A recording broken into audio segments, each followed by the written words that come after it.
On Friday, February 16th, 2002, Cynthia and Todd Sommer spent the day with their 4 children in what seemed like the start of a fun weekend together. But by late Saturday night, they were struck with tragedy. Despite being a healthy young man, Todd suffered a heart attack and died with seemingly no warning. Cynthia used his hefty life insurance policy payout on a vacation to Mexico, a shopping spree, and breast implants. 3 years after his death, she was convicted of first-degree murder for financial gain, yet today she's a free woman. So what exactly happened? In 1999, Cynthia and Todd met through a mutual friend and were inseparable immediately. Cynthia was 23, recently divorced, and had 3 children already, so meeting someone who wasn't scared off by that was a big deal. Todd was a 19-year-old Marine, and in stereotypical military fashion, they got married 6 months later. Shortly after, they had their first child together. Todd was stationed in San Diego, where they lived until his death. I finally found someone that wanted to be a friend. I found someone that I wanted to share my life with. Todd started to feel sick on Friday, February 8th, 2002, a full 10 days before he died. He was experiencing nausea, diarrhea, and stomach cramps, so they thought it was just food poisoning and not really something to be too concerned about. But by Sunday, he was still not feeling better, so they went to a clinic on the military base, and the doctor there agreed that it might just be food poisoning and told him to wait it out.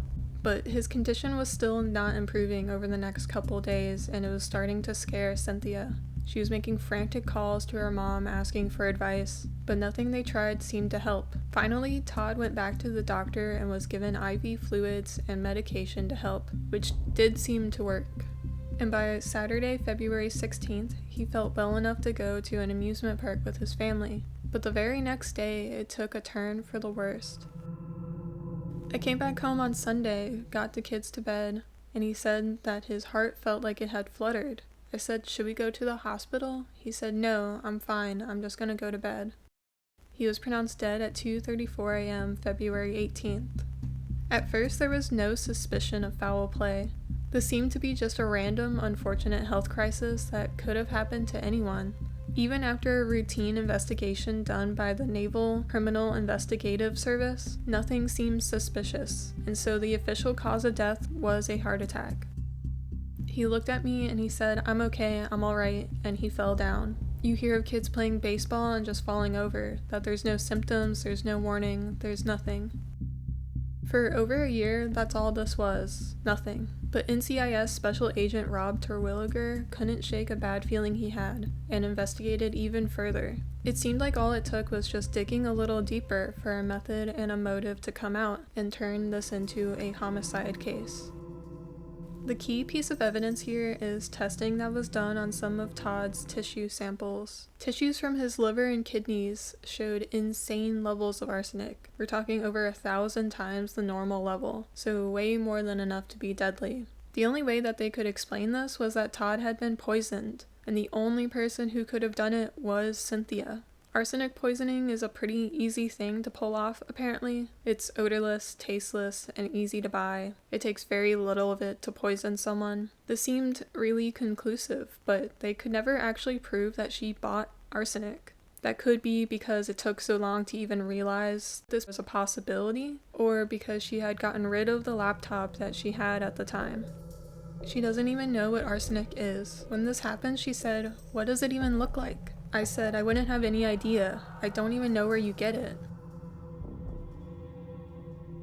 But what could have driven her to commit such a crime? Things seemed good and they were happy. But some financial investigative work revealed that might not have been the case. When Todd died, they had only $150 in their bank account. And just 6 months prior, Cynthia had been added as a beneficiary to his life insurance policy, which had a total payout of $250,000. When they got married, Todd had $29,000 in a trust, but a month before his death, it had been completely depleted. On top of everything, Todd didn't make very much money, and it was a very real possibility that Cynthia could receive even more per month if her husband was deceased. With this potential financial motive in mind, investigators went to work seeing how the money had actually been spent, and it revealed quite the grieving process.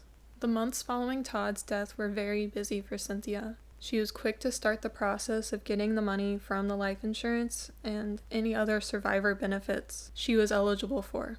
In fact, she was so quick to do this that a death gratuity check that she had received was dated just a day after his death. She was paid out for the life insurance policy a month later, and while half of it went into trust for her children after heated arguments with her in-laws, the other half was gone in just 5 months. This money went towards paying off a credit card, paying off her minivan, a lot of miscellaneous shopping, and breast implants. During this time, Cynthia also went on a trip to Mexico where she participated in a wet t-shirt contest and a thong contest, which I don't even know what that is, honestly. She did not limit her girls gone wild behavior to just this trip though, as even at home, she engaged in casual intimate affairs with other men in the military, some of whom even personally knew her husband. One of these encounters led to her next relationship just 6 months after Todd's death, and they moved to Florida together. Naturally, Todd's mother saw this as offensive and straight up disrespectful to her deceased son. She did not feel as though Cynthia was truly grieving. It seemed as though she was celebrating. She told me to mind my own business, that she would grieve her way and I could grieve my way. All of this evidence led jurors to believe she was guilty, and on January 30th, 2007, she was convicted of first-degree murder for financial gain. But within the same year, this conviction was overturned before she was even sentenced, and her charges were completely dropped the following spring. I never lost any hope. You can never give up if you're innocent.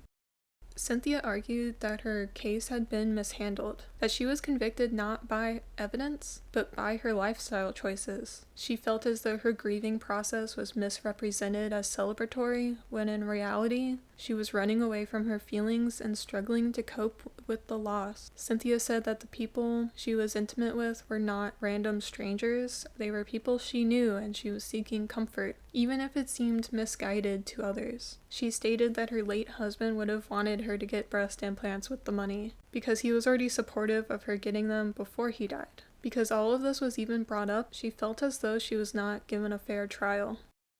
After he died, I wanted to escape everything. I know if he were alive, he would have wanted me to do it.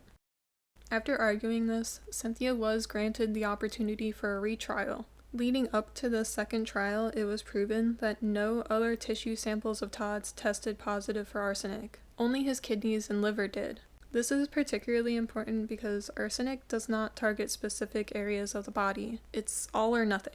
So if he had truly been poisoned, it would show everywhere. And even when they retested the liver and kidney tissues, they did not show elevated arsenic levels. It was believed that the samples that tested positive before had been contaminated. This was enough to show that there was reasonable doubt that a crime had even been committed, and the entire case was thrown out. And so 2.5 years later, Cynthia walked free. I'm a better person for it. I've certainly grown up because of the things that have happened, and I've certainly learned a lot because of it. In 2009, Cynthia filed a lawsuit against the U.S. government for $20 million, claiming the prosecutors and NCIS falsified evidence and acted with negligence because they disapproved of her lifestyle. This lawsuit would later be thrown out for a lack of evidence to support her claims. Cynthia Sommer's story is an unfortunate reminder of how the justice system can fail someone. A conviction was made not only on questionable evidence, but also on a narrative shaped by her choices after the husband's death. In the end, the evidence just wasn't there, but the damage had already been done to her reputation, her relationship with her children and family, and to Todd's memory.